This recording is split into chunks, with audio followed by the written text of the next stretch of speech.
Nous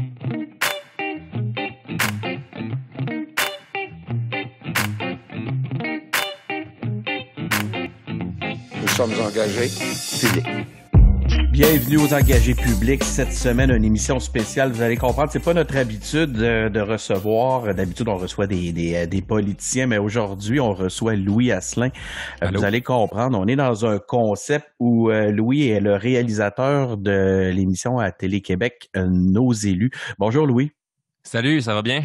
Oui, ça va bien. Merci beaucoup d'avoir accepté notre invitation. Je pense que pour ceux qui connaissent pas encore nos élus, ils vont comprendre rapidement la raison pour laquelle on t'a invité. Écoute, on a des passions communes, hein? Je pense que les engagés publics et nos élus, on a une mission un peu équivalente. Avant de rentrer dans le détail de l'émission, Louis, parle-nous de toi un peu, là, qu'on sache à qui on a affaire. Qui est Louis Asselin? Ben, je travaille comme réalisateur dans le merveilleux monde de la télévision depuis un petit peu plus qu'une dizaine d'années. Avant ça, je suis passé par le montage et autres métiers connexes. Puis je m'intéresse beaucoup à la série documentaire d'observation, de suivre des gens dans leur réalité quotidienne, différents univers. Entre autres, dans des réalisations antérieures, j'ai travaillé sur la 3e saison de Garde 24/7, qui se passe en milieu hospitalier. J'ai travaillé sur l'émission Banc public, j'ai travaillé sur différentes séries jeunesse. Bref, depuis un petit peu plus que 10 ans, je réalise, puis je fais principalement sur de la série documentaire d'observation, là, comme c'est le cas pour la série Nos élus. Ben c'est ça. Fait que là, vous avez amené vos caméras, vous avez tourné votre intérêt vers le monde des élus pour aller observer un peu comment ça se passait. Est-ce que tu peux nous expliquer le concept de Nos élus? Oui, en fait, Nos élus, le concept est né dans la tête de Martine Foran, productrice de Carrière, qui se trouve aussi être la conjointe de Bernard Drinville, qui a vécu un peu le côté qu'on voit moins de la politique de façon très, très intime dans sa vie personnelle. Puis, au fil du temps, elle avait toujours gardé en tête que de faire une série documentaire sur ces coulisses-là, le côté qu'on voit pas, en fait, dans les médias, qui s'attardent beaucoup, tu sais, aux chicanes, aux prises de bec, aux projets de loi qui sont conflictuels. Elle cherchait dans l'idée qu'elle avait pour la série à montrer les coulisses. Puis Martine m'a téléphoné par un matin de novembre 2019 pour me dire elle avait réussi à convaincre les 4 formations politiques présentes à l'Assemblée nationale de participer à la série, donc de dire oui à la présence de caméras, d'autoriser leurs députés, leurs ministres, dans le cas du gouvernement, à accueillir nos caméras. Donc c'est un peu ça le nerf de la guerre finalement pour ce genre de série-là, c'est d'avoir d'abord les autorisations de tournage, puis dans un milieu comme celui de la politique, je sais que ça demandait beaucoup de travail de convaincre. Bref, moi, je suis arrivé comme réalisateur donc dans le projet à cette étape-là pour continuer avec Martine à faire du chemin sur l'idée. Là. Dès le départ, l'angle était très clair, montrer l'autre côté de la politique, les coulisses, puis aussi essayer de faire tomber le cynisme qu'on associe à la politique, parce qu'on voit justement souvent que le côté chicane, quand il y a des problèmes avec des politiciens qui respectent pas les règles, etc. On voit surtout le côté négatif dans les médias qui couvrent la politique au quotidien. Puis on voulait montrer autre chose avec cette série-là. C'est là que le lien avec les engagés publics est évident, puis là, nos auditeurs comprennent. Mais de toute façon, on a surtout des geeks de politique à l'écoute, donc ils devaient déjà connaître nos élus. Mais c'est combattre ce fameux cynisme-là, offrir plus que la clip de 15 secondes, montrer un peu l'envers du décor. Puis vous avez cette phrase-là que je voyais hier, c'est sûr, j'ai écouté nos élus, mais je suis allé voir aussi votre site web, puis l'être humain derrière nos politiciens, qui est une de vos phrases. Nous, on s'amuse, on a un running gag aux engagés publics, on dit le monde normal. Quand je fais une entrevue avec un politicien, je commence tout le temps pour lui dire c'est qui le gars normal ou c'est qui la fille normale derrière le politicien. Donc c'est un peu ce que vous nous exposez. C'est ce qu'on a essayé d'aller chercher aussi rapidement quand on a choisi les participants à la série, là, qu'on appelle nos protagonistes. Comment vous les avez choisis? Ça a été quand même pas mal de travail parce que moi, quand je suis arrivé sur le projet, même si je m'intéressais un peu à la politique, je connaissais pas les 125 élus de l'Assemblée nationale. Tu sais, je pense qu'il y a peu de Québécois qui seraient capables de nommer chacun des députés. Mais avec l'aide de conseillers à la scénarisation, qui sont des membres du personnel politique de longue date, là, qui font plus ça maintenant, mais qui ont travaillé pendant de longues années au sein de différents cabinets péquistes, libéraux à l'époque. On a travaillé avec des gens comme Shirley Bishop et Éric Gamache et Pierre Millette pour nous orienter, tu sais, cibler à l'intérieur des 125 députés qui étaient ceux qui étaient reconnus pour bien travailler en transpartisanerie. Ça, on voulait des gens qui étaient pas des politiciens acrimonieux ou des politiciens corrosifs, mais des gens qui, au jour le jour, discutent, font des compromis, négocient, font avancer les projets de loi dans un sens qui est transpartisan, en fait, en essayant toujours de faire avancer les choses pour le bien commun. Bref, on s'est retrouvé avec une short list pour chacun des partis de différents députés et ministres. Puis après ça, j'ai commencé à les rencontrer en compagnie de Martine Forel. On est allé voir ces gens-là pour leur parler de notre projet de série.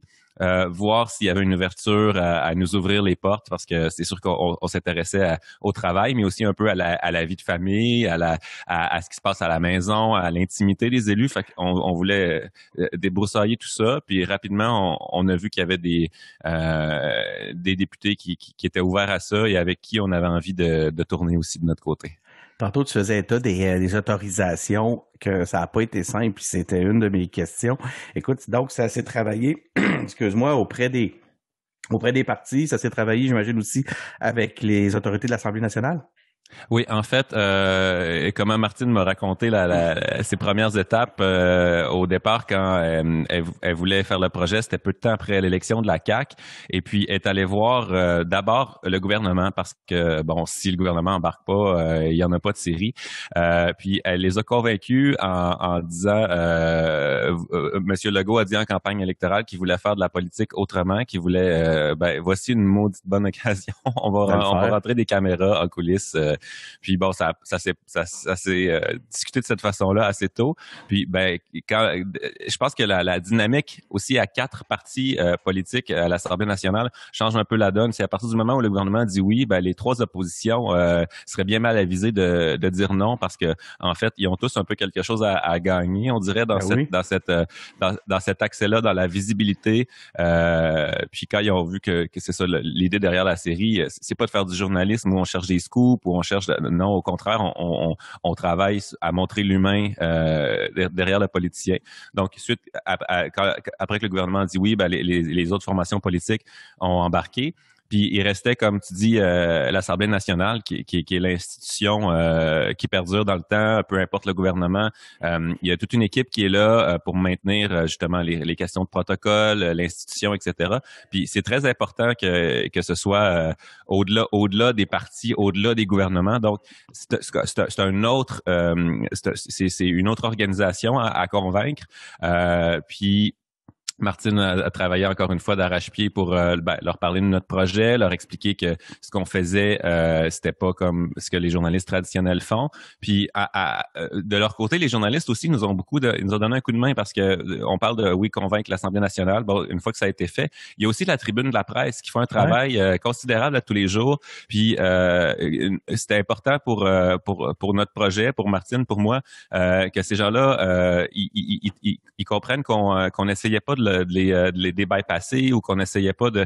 Donc, il y a eu des négociations avec eux, des discussions pour leur parler du projet puis obtenir leur accord parce que c'est eux qui ont ce rôle-là depuis très longtemps de couvrir les activités au quotidien des politiciens.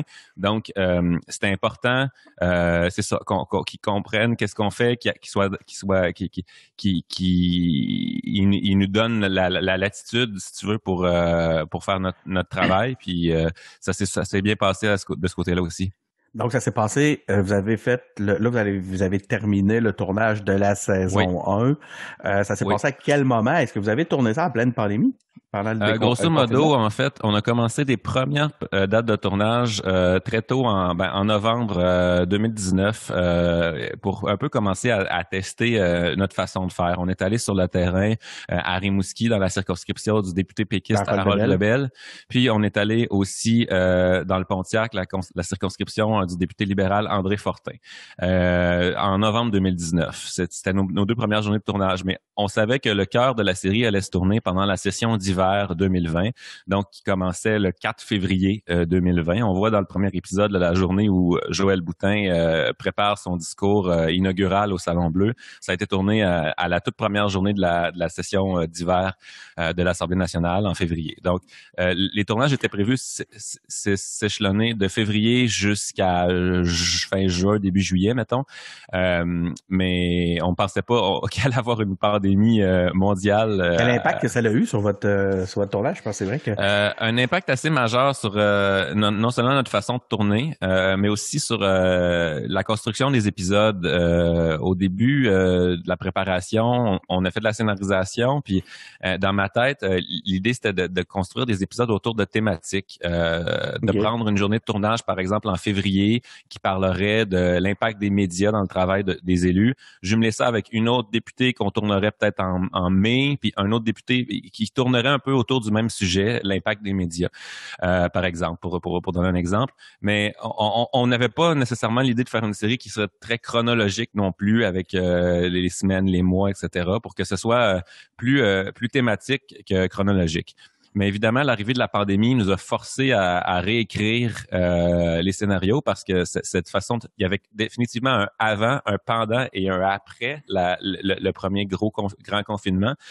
Donc, c'était difficile de penser prendre une journée de février puis jumeler ça dans le même épisode avec une journée en avril alors que tout le monde est confiné. Donc, la pandémie a un impact majeur sur la scénarisation de la série, sur la construction des épisodes. Puis en tournage aussi, ça a été majeur parce que pendant plusieurs semaines, on n'a pas pu du tout tourner. Notre équipe de tournage, principalement basée à Montréal, pouvait plus se déplacer dans les différentes régions. De toute façon, même l'Assemblée siégeait pas. Oui, c'est ça, exactement. Très tôt, quand M. Legault a annoncé le 12 mars, le début des mesures sanitaires, jeudi 12 mars, nous, le lendemain, on avait un tournage de prévu en circonscription avec le ministre de la Famille, Mathieu Lacombe. Mais déjà, avant même l'annonce des mesures, etc., on entendait de par nos conseillers à la scénarisation que quelque chose se préparait, en fait, qu'il allait avoir, on voyait un peu les choses aller aussi à l'international, les différents pays qui prenaient des mesures. On se doutait bien que d'aller tourner un vendredi 13 mars en circonscription, une journée de comté, ça risquait peu d'arriver, là, tu sais, donc, c'est en se... justement en préparant ces journées-là dans la semaine du 12 qui finissait par le 12 et 13 mars, on se disait on dirait qu'il y a peu de chances qu'on aille en circonscription le 13. Je pense qu'on devrait peut-être commencer à aviser notre équipe de tournage que ça risque d'être reporté ou d'être annulé. Puis finalement, c'est ça. Il y a eu cet arrêt-là des travaux dès la semaine suivante, le 16 mars. Les partis tous ensemble convenaient d'interrompre. Puis ça, on va voir ça dans l'épisode 2 de nos élus, le dernier bloc de l'épisode, après la dernière pause, si tu veux, c'est le début de la crise qui frappe nos élus. C'est ça, on pouvait pas aller tourner sur le terrain. Moi, j'étais chez nous je tapais du pied pendant les premiers jours, les premières semaines, en me disant, je garde contact avec mes protagonistes par Zoom. Je sais qu'il se passe des choses dans les circonscriptions dont j'aimerais pouvoir témoigner. Ça serait du super bon matériel documentaire d'aller tourner, d'aller voir sur le terrain en première ligne ces députés-là qui répondent aux craintes, aux interrogations des familles, des entrepreneurs, des commerces locaux qui voient leur réalité bouleversée. Finalement, on a trouvé des façons de le faire, un mélange d'entrevues via Zoom et il y avait dans certaines régions, on a pu trouver des caméramans basés sur place, certains qui connaissaient déjà les députés pour avoir tourné avec eux différentes vidéos par le passé. Donc, moi, j'ai pu, à distance, les briefer, préparer des listes de questions. Il y a une partie de la série qui a été tournée comme ça, là, avec la collaboration de caméramans locaux. Puis c'est ça. Au début de cette série-là, on se disait ça serait le fun qu'il y ait quelque chose qui challenge nos élus, qu'il y ait un événement, je sais pas, personne soit des malheurs comme des inondations, quelque chose comme ça. On se dit une petite inondation pas trop grave là, où il y a pas trop de sinistrés, les voir travailler. Juste pour les voir travailler un peu, mais jamais on aurait pensé ou même souhaité une pandémie de ce calibre-là. C'est sûr que on s'est réorganisé, mais pendant quelques jours, voire quelques semaines, ça nous a un peu achalé tout ça. Pourquoi c'est important une série comme celle-là, Louis? C'est important parce que la démocratie qu'on a ici au Québec, j'ai constaté, je connaissais pas tout ça avant de faire la série, mais j'ai constaté qu'elle fonctionne assez bien. Dans la majeure partie des journées à l'Assemblée nationale, il y a des choses qui avancent, il y a des dossiers qui sont débattus, qui sont argumentés, il y a des compromis qui sont faits. Puis pour que ça fonctionne, il faut qu'il y ait toutes sortes de monde qui se présentent pour être élus, pour faire ce travail-là qui est très prenant, oui, mais qui est très valorisant aussi. Puis j'espère que notre série va montrer aux gens qui auront un certain cynisme par rapport à la politique que en ce moment, il y en a toutes sortes de monde qui se présentent, mais ça pourrait être encore plus diversifié, ça pourrait être encore plus varié. Ça prend des mères de famille, ça prend des jeunes, ça prend des personnes plus âgées, ça prend des gens de toutes sortes de milieux socio-économiques. La démocratie représentative, c'est ça. Puis la façon de faire pour qu'il y ait des gens intéressants, stimulés, motivés, qui se présentent en politique, c'est de montrer justement à quel point ce travail-là peut être valorisant, peut avoir un impact sur la société québécoise. Fait que moi, j'y crois beaucoup. Oui. Puis c'est accessible. On peut y aller. Oui, c'est ça. C'est pas réservé à une élite, c'est pas. Non. On en voit des scénarios comme ceux-là, mais c'est parce que trop souvent on abandonne le terrain politique, on abandonne le terrain démocratique justement à ce qu'on considère les élites. Les gens me voient pas, je fais des guillemets. Mais tout le monde peut cheminer en politique. On va le voir au fur et à mesure que les épisodes de la série vont être diffusés, qu'on a suivi toutes sortes de députés qui ont toutes sortes de backgrounds. On a eu une agricultrice en Abitibi, on a un ancien haut dirigeant d'entreprise, on a un ancien travailleur social, on a toutes sortes de monde finalement qui se démènent. Puis c'est un travail qui est, oui, vraiment intense, là, ça, je l'ai constaté. Moi aussi, tu sais, j'ai l'impression que c'est comme 2 travails à temps plein, puis un troisième se rajoute à ça quand en plus t'es ministre, là, mais les gens qui sont députés, ils font leur travail à l'Assemblée nationale à Québec. En 3 jours, ils font plus qu'une semaine de 40 heures là, sur 3 journées. Là, tu sais, du matin au soir, c'est des longues journées, ça siège souvent jusqu'à 22h30 en commission parlementaire ou au Salon Bleu pour adopter des projets de loi. Puis après ça, quand la semaine du mardi au jeudi à l'Assemblée nationale se termine, du vendredi au lundi suivant, c'est pas fini, là, ils s'en vont dans leur circonscription. Ils ont des réunions avec des citoyens, ils rencontrent d'autres élus locaux, ils ont des soupers, ils ont peut-être un peu moins en ce moment avec la pandémie, mais le travail habituel d'un député, c'est comme en circonscription, c'est comme une 2e semaine de travail qui s'ajoute à celle qu'ils font en 3 jours à l'Assemblée nationale. Donc, c'est impressionnant le nombre d'heures. Puis ça s'arrête jamais vraiment non plus. À l'épicerie le dimanche après-midi, le député local peut se faire accoster par quelqu'un qui est pas content d'une mesure du gouvernement. Puis ce député-là a beau être dans l'opposition, c'est pas toujours évident pour dans la tête des gens que c'est pas le parti de leur député qui a choisi ça. Fait qu'ils sont un peu comme redevables de tout ce qui se passe à Québec. À l'Assemblée nationale. Ouais, ça arrête jamais vraiment. C'est drôle ce que tu racontes là parce que là, je fais beaucoup d'entrevues avec des politiciens, plusieurs entre autres que t'as dans ta série. Puis il y avait Samuel Poulain qui me racontait exactement ce que tu viens de nous raconter là, qu'il dit lui, il peut pas, quand il sort le matin, premièrement, il peut pas sortir en pyjama, juste aller chercher une patte de l'air, revenir rapidement. Là. Il faut qu'il se prépare. Puis après ça, il revient 1 heure après parce que tout le monde lui a parlé de sa semaine ou des dossiers en cours. Écoute, c'est ça. Est-ce que les politiciens, pendant le tournage, ont réussi à oublier la caméra? Avez-vous réussi à capter des moments authentiques? Oui, en fait, j'ai senti à plusieurs reprises que la caméra, à force d'être là comme presque constamment dans leur journée, ils finissent par l'oublier. C'est sûr que le défi avec des politiciens, au départ, moi, je m'attendais à avoir à travailler très, très fort pour les faire sortir du message, de la ligne de com, de ce qu'on appelle la cassette. Puis moi aussi, je fais des guillemets en ce moment. Puis au final, ben je pense que c'est parce qu'on avait bien expliqué notre série au départ, puis que les gens qu'on a choisis étaient vraiment prêts à nous laisser aller là.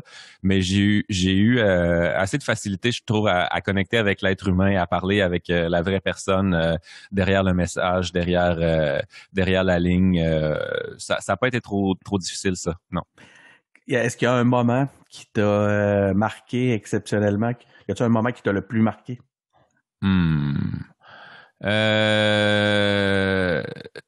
J'ai l'impression que ce qu'on voit dans le premier épisode à Rimouski, le moment où Harold Lebel est devenu très, très ému quand il s'est mis à penser à sa propre façon de gérer sa relation avec son fils. Il y avait dans sa tête, je sentais que il y a beaucoup de choses qui se bousculaient à ce moment-là, après qu'il ait parlé, comme tu dis, aux jeunes décrocheurs, là, un groupe avec qui il y a des affinités, qui va visiter régulièrement.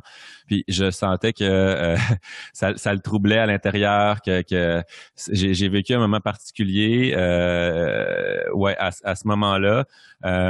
Sinon j'essaie de voir je me suis senti très privilégié de l'accès que j'ai eu. Tu sais, si on avait dit au début de ce projet-là, tu vas te retrouver dans la chambre à coucher d'un ministre. Je suis comme, OK, j'étais tout seul avec mon caméraman, preneur de son était dans la pièce à côté. OK, là, on vit quelque chose. Là, tu sais, on est vraiment dans le quotidien familial d'un élu qui est en charge d'un ministère à un moment assez critique de l'histoire du Québec, en pleine pandémie, tu sais, où il y a des décisions qui sont prises qui ont des impacts, qui peuvent avoir des impacts jusqu'à de vie ou de mort chez les gens.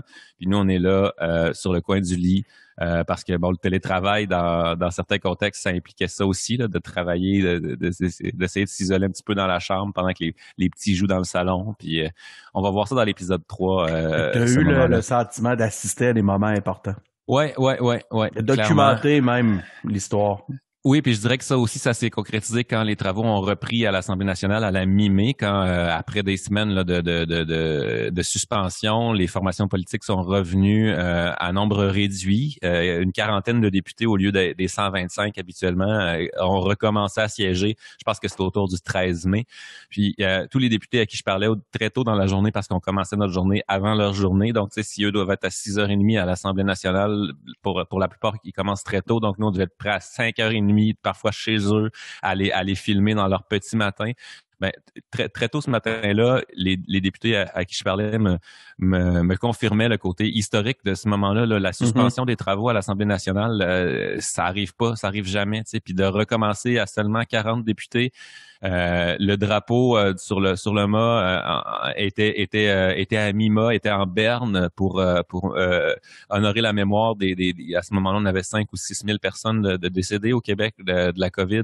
Puis c'était quelque chose. J'avais le moton en leur parlant en entrevue le matin là, d'assister à ce moment-là.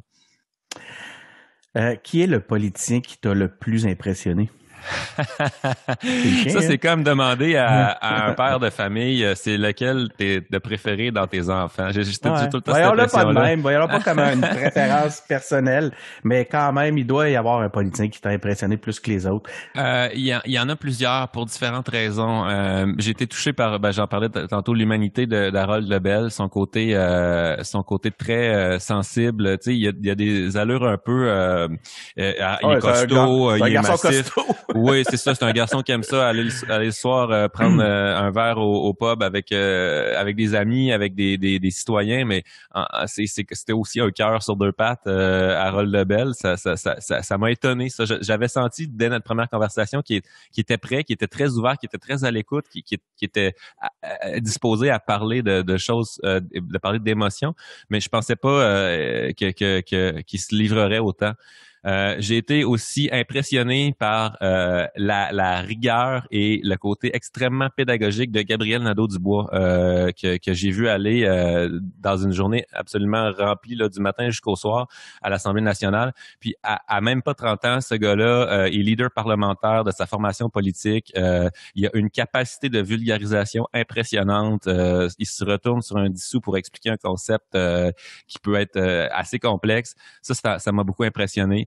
J'ai été impressionné aussi de la polyvalence et de l'ouverture de Joël Boutin de la CAQ avec qui on a tourné à sa toute première journée. Tu sais, je pense que ça prend du guts pour dire OK, je rentre seul à l'Assemblée nationale, les yeux de tous les autres parlementaires vont être tournés sur moi, je dois présenter un discours, puis en plus j'accepte que une équipe de tournage me suive à partir de 6 heures le matin avec mes 2 kids chez nous en pyjama. Tu sais, il y a quelque chose de sans broncher en plus, hein? Ah, de très volontaire là-dedans. La concentration, elle, hein? C'est impressionnant. Le focus. Ben, c'est une femme qui a été pilote d'avion dans des conditions difficiles dans une ancienne vie, là, de pilote de brousse un petit peu, là. Fait qu'elle a le focus, tu sais, elle dit même dans l'épisode, quand elle prépare son discours, quand elle rentre dans le salon bleu, elle s'imagine en train de faire une approche aux instruments dans le nord, là, un atterrissage un peu difficile, puis le focus est là. Puis j'ai été aussi extrêmement touché par la vérité de Jennifer Macaron, l'élu libéral avec qui on a tourné quand même pas mal. Puis son parcours, ce qui l'a amené en politique, elle qui est maman de 2 enfants autistes, puis qui a commencé à s'impliquer là-dedans parce que elle trouvait que, bon, à l'école, ses enfants avaient peut-être pas assez d'encadrement, avaient de fil en aiguille, tu sais, elle se retrouvait au comité de parents, commission scolaire, poste de dirigeante de la commission scolaire, présentée en politique, mais toujours avec l'idée en tête de défendre les personnes vulnérables en partant de ce qui la touchait, elle, au plus profond d'elle-même, ses propres enfants. Tu sais, je trouve qu'il y a des belles preuves. Puis là, je pourrais décrire chacun des protagonistes avec qui on a tourné de cette façon-là parce que c'est tous des coups de cœur pour moi. Honnêtement, c'est difficile d'avoir un chouchou. De Jennifer Macaron, c'est un bel exemple de ce qu'on disait tantôt quand on disait que l'engagement politique, faut y aller, c'est accessible, puis surtout, ben ça amène à quelque chose. Puis elle, son cheminement, c'est un bel exemple de ce qu'on amenait. Écoute, t'as aussi, tu t'en as fait état tantôt, t'as parlé du travail des journalistes, t'as aussi eu un point de vue, un point d'observation exceptionnel pour voir les journalistes travailler. Qu'est-ce que tu retiens du du travail des journalistes? Ben, on dirait que je fais un parallèle entre le travail des députés d'opposition, qui est de talonner le gouvernement, de poser des questions, de relever des choses qui fonctionnent un petit peu moins bien, puis le travail des journalistes qui sont un peu aussi une forme de contre-pouvoir. Puis c'est pas un travail qui est facile. Ils font face à des experts du langage quand ils tentent de faire. On le voit dans le premier épisode, on suit un scrum là, avec Gabriel Nadeau-Dubois et Vincent Marissal. Puis les journalistes essaient toujours un petit peu de décontenancer, de déstabiliser les politiciens. Ben c'est parce que c'est ça leur travail. Tu sais, l'idée c'est d'essayer de trouver la contradiction, de relever ce qui est un peu étrange ou ce qui est inapproprié dans une proposition, dans un projet de loi, de les prendre en défaut. Mais ça prend ça. Tu sais, si le gouvernement avait toute la latitude pour prendre toutes les décisions qu'il voulait tout le temps, il pourrait pas à tous les coups ne faire que de bons coups. Ça prend une opposition. Là, dans ce cas-ci, il y a 3 partis d'opposition officielle, mais ça prend les oppositions, ça prend les journalistes aussi pour relever les choses qui fonctionnent pas. Puis ça aussi, c'est un travail qui est d'arrache-pied là, pour les avoir un peu côtoyés. Les journalistes de la Tribune de la Presse, ça commence très tôt, ça finit très tard. Ils font face à des réponses évasives. Bref, chapeau aux gens qui font ce travail-là. Puis je pense que ce qu'on a fait avec la série, c'est tout à fait en complémentarité du travail des journalistes qui suivent l'actualité politique au quotidien. Tantôt, tu trouvais que ma question était chienne. Celle-là, je pense que tu vas vraiment la trouver chienne. Toi, tu te situes où, Louis, sur l'échiquier politique? je me suis dit que tant que je réalisais cette série-là, je me prononcerais pas, en fait, parce que je m'intéresse beaucoup à la politique. Évidemment, comme tout le monde, je vote depuis que j'ai 18 ans. Ben, comme une bonne partie des Québécois, je vote. Mais en fait, de faire cette série-là m'a ou élargir mes horizons, disons-le comme ça. Je pense que c'est ça la question qui m'intéresse le plus. Comment ça t'a transformé, toi? Ben, j'avais aucune idée de l'intensité de ce travail-là, de l'investissement que ça demande d'être député, d'être ministre de faire ce travail-là au quotidien, l'investissement en heures, mais aussi en ce que ça te demande de ta personnalité. Il faut que tu mettes tes tripes à la table. Il faut que tu défendes tes enjeux avec conviction, avec passion. Puis j'ai découvert que dans les 4 formations politiques, il y a du monde qui font ça pour les bonnes raisons. Ils n'ont pas tous les mêmes raisons pour le faire, mais sont motivés de façon légitime par l'amélioration du bien commun.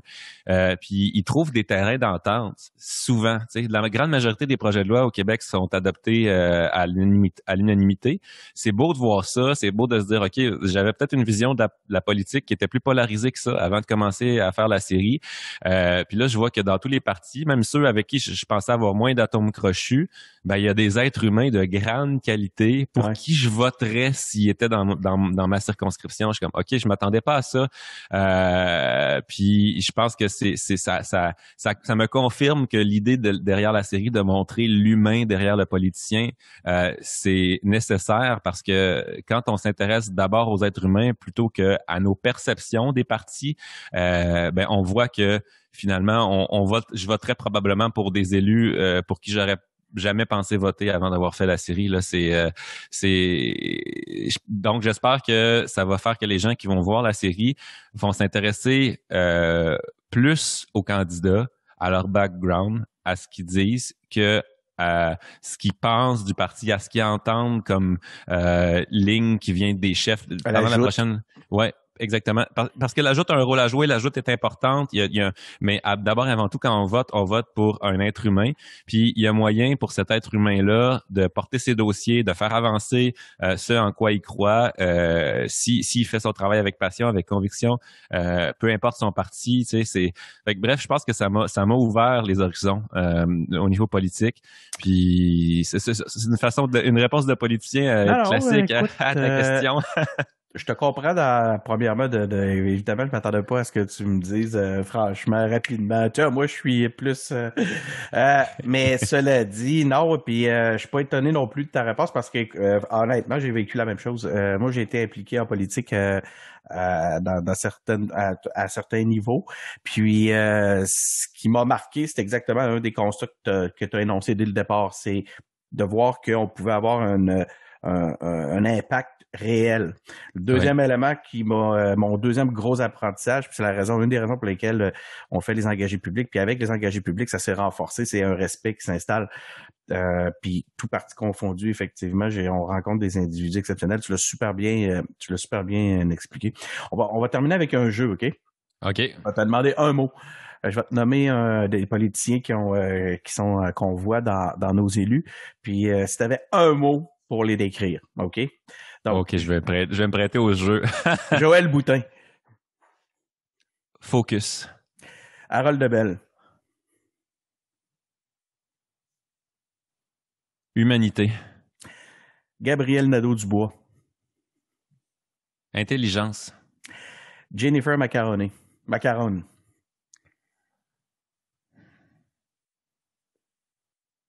Dévouement. Mathieu Lacombe. Pragmatisme. On écoute ça où, Louis, nos élus? C'est sur Télé-Québec les jeudis à 20h et puis disponible en rattrapage sur le site web de Télé-Québec. Assez facile à trouver.